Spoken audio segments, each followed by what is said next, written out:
Je suis honorée d'être ici devant vous aujourd'hui. C'est en effet une grande première et je fais ça avec plaisir. Alors le lupus, c'est quoi ? Justement, on va essayer de balayer quelques généralités.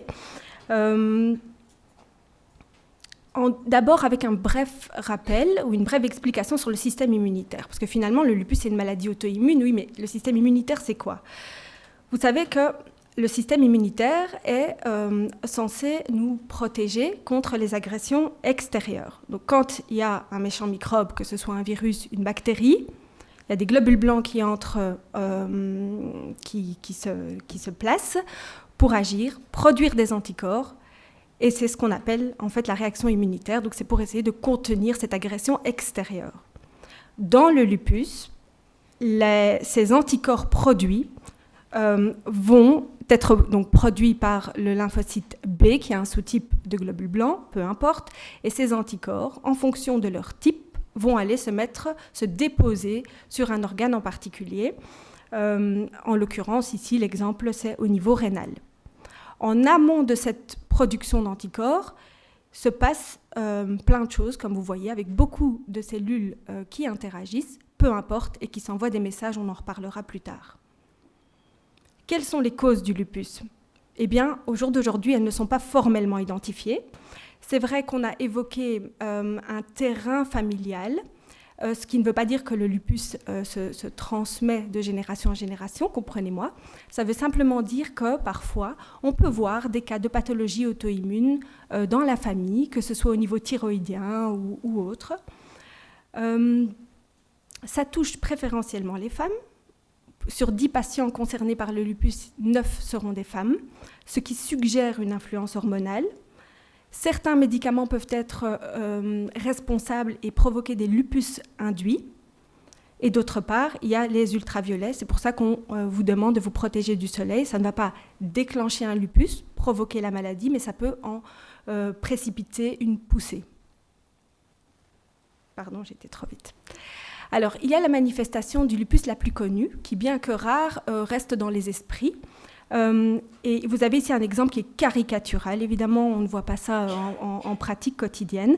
Mais donc, c'est une vision d'artiste simplement pour vous montrer les contours. Donc, cette éruption en aile de papillon ou en masque de loup. On l'appelle le vespertilio, ou le Rachmaler en termes médicaux. Alors, ça, c'est une dia qui vous résume un peu toutes les manifestations du lupus. Et en fait, le lupus, il peut tout donner. Il peut donner une atteinte de quasiment tous les organes, mais fort heureusement, et ça c'est important, ça ne donne pas tout chez tous les patients. Et ça veut aussi dire que le lupus, eh bien, il répond à certains critères diagnostiques et que tout n'est pas du lupus. Ce n'est pas parce qu'on a une atteinte de la peau X ou Y que ce sera un lupus, ce n'est pas parce qu'on a une atteinte articulaire que ce sera un lupus. Ces type d'atteinte va aussi être influencé par le type d'anticorps, d'auto-anticorps. Et il y en a plusieurs de différents qui peuvent être identifiés dans le lupus. Voici 3 exemples. Les anticorps anti-ADN dans la forme rénale, les anticorps antiphospholipides qui favorisent les phlébites et les thromboses, les anticorps anti-SSA qu'on peut retrouver par exemple dans le syndrome SEC. J'ai fait une petite bêtise, voilà. Donc vous l'aurez compris, il n'y a pas un seul lupus, mais il y a des lupus, un peu à la manière d'un nuancier où vous n'avez pas qu'un seul type de bleu, mais des nuances de bleu. Donc c'est une maladie qui est complexe. Partant de là, comment la traiter ? Ça va être difficile et je vais vous expliquer pourquoi. Donc si on fait l'historique des traitements du lupus, j'espère bientôt pouvoir revenir et vous dire que ce sont des traitements historiques, il y a la cortisone, qui est la plus ancienne qu'on utilise dans l'arsenal thérapeutique et qui reste encore au jour d'aujourd'hui incontournable dans certaines manifestations et qui est même vitale dans certaines manifestations, par exemple l'atteinte rénale. Bien sûr, il y a son lot d'effets secondaires, surtout quand la cortisone est donnée depuis longtemps et à forte dose. Donc, on essaiera de bien poser les indications de cortisone et de toujours avoir en tête d'essayer de diminuer les doses le plus vite possible et d'offrir la durée de traitement la plus courte. Il y a le plaquenil, qui est le traitement incontournable du lupus. C'est-à-dire qu'à partir du moment où on a ce diagnostic, les patients doivent avoir du Plaquenil parce qu'il est prouvé que ce traitement réduit le nombre de poussées. On l'aime bien, entre guillemets, aussi parce que finalement, il a très peu d'effets secondaires, moyennant un contrôle ophtalmologique régulier, parce que dans des cas exceptionnels, il peut y avoir une toxicité au niveau de la rétine, toxicité que l'on va dépister systématiquement, et dès qu'on voit la moindre apparition de cette toxicité, on arrête le traitement et il ne se passe jamais rien. D'où l'importance d'avoir ces contrôles ophtalmologiques annuels. Au début du traitement, je fais juste une parenthèse, on le fait au temps zéro, quand on commence le traitement, simplement pour être sûr qu'il n'y ait pas de lésion préexistante. Puis, une fois qu'on est sûr que c'est OK, on commence le traitement, les patients le prennent pendant 5 ans, on ne contrôle pas les yeux parce qu'il ne se passe jamais rien en 5 ans, et puis, après 5 ans, on le fait de manière annuelle. Ça, c'est le grand principe. Alors, dans les autres traitements, il y a les immunosuppresseurs, l'Imuran, qui permet d'épargner la cortisone, qu'on va souvent donner en traitement de fond, et qui peut être utilisé pendant la grossesse. Et d'ailleurs, on le continue chez les patientes qui sont sous Imuran et qui ont un désir de grossesse, et ça ne pose pas de problème.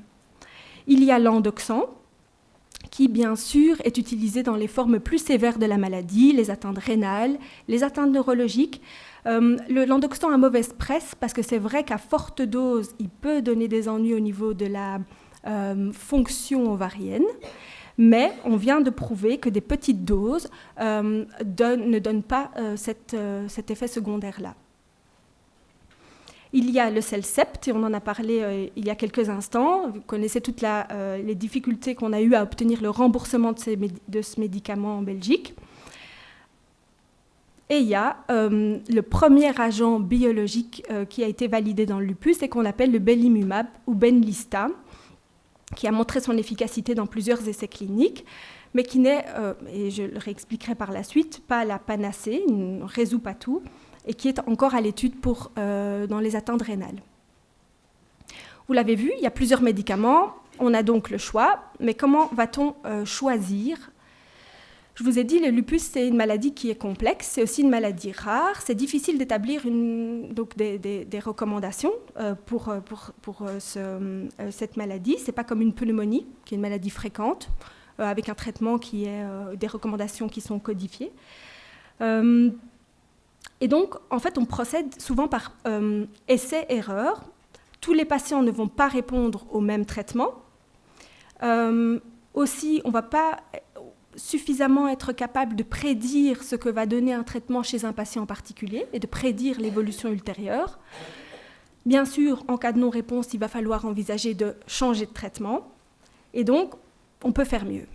Comment le faire ? Essayer de déterminer une cible à atteindre. Et ça, au jour d'aujourd'hui, on n'y est pas encore tout à fait dans le lupus. Dans le diabète, on a une cible claire, ça vous parlera peut-être, on parle d'hémoglobine glyquée, ça montre l'équilibre du diabète sur les mois écoulés.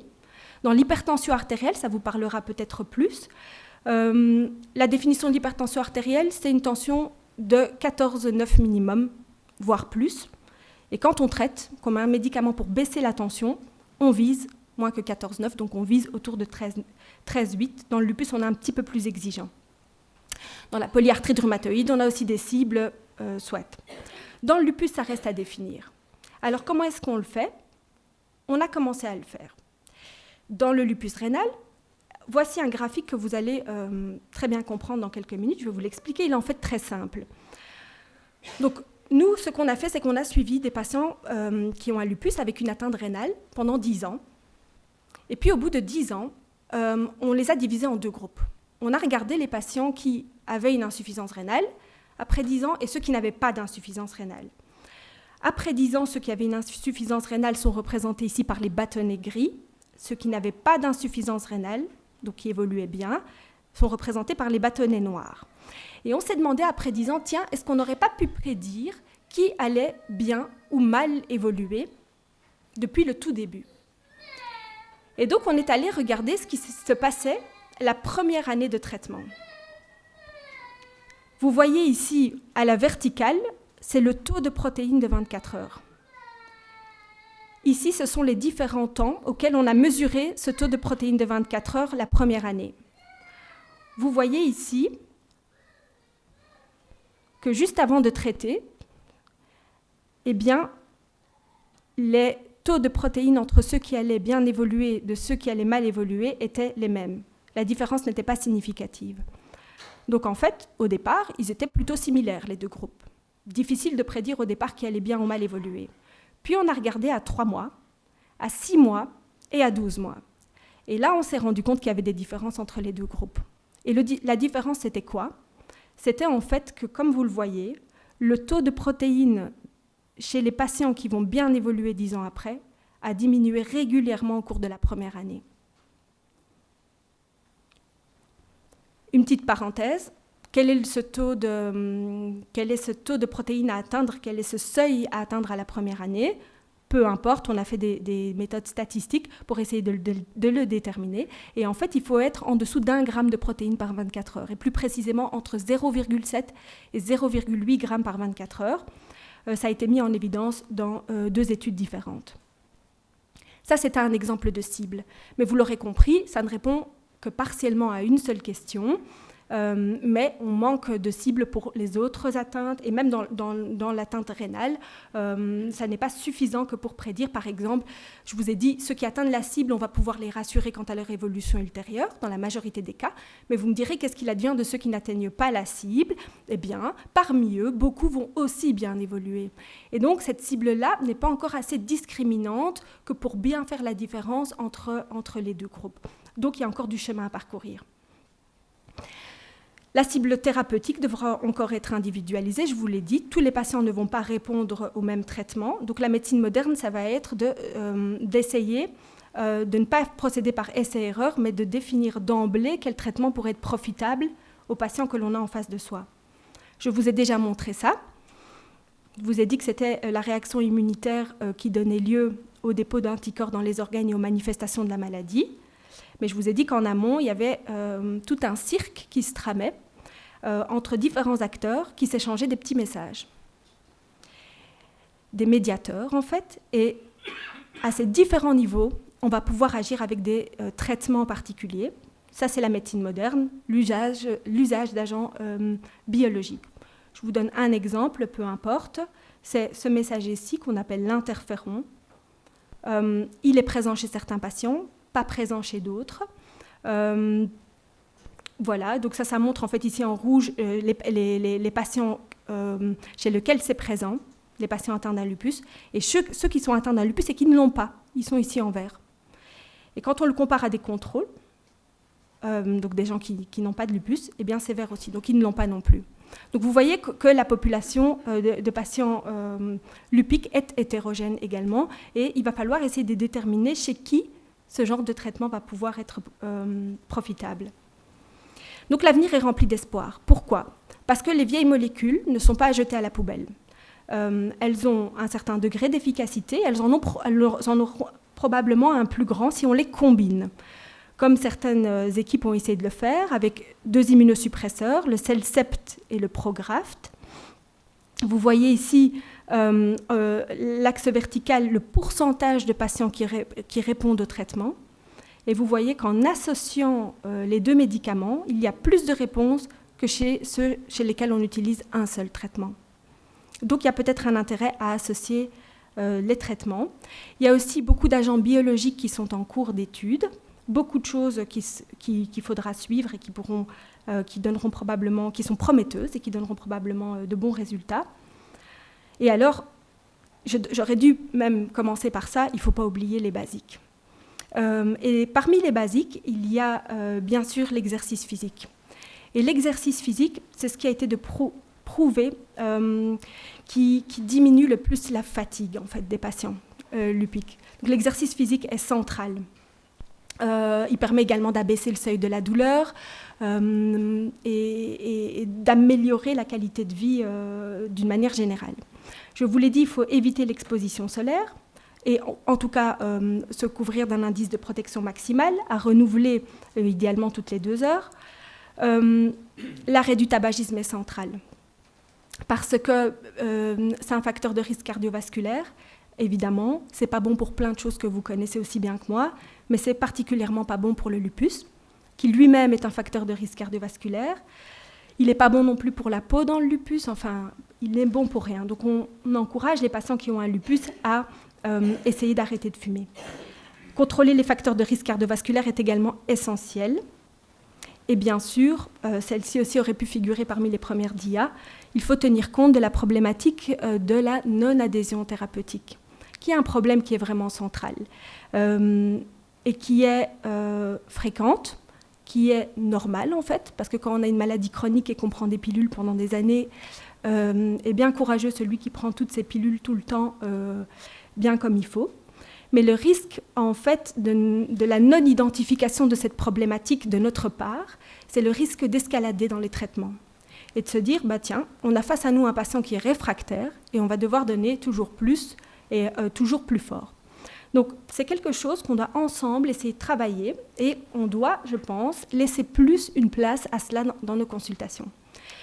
Pour que les gens puissent nous dire, écoutez, moi, votre traitement, j'en ai eu marre et je ne l'ai pas pris pendant 3 mois. Mais on le sait, et il n'y a jamais personne qui vous jugera pour ça. Et je pense que ça, on a encore beaucoup de chemin à faire, au même titre qu'on a beaucoup de chemin à faire au niveau des traitements. Mais moi, je vous dis tout ça, mais vous me direz qu'à force d'être malade, on finit quand même par devenir un bon médecin. Merci.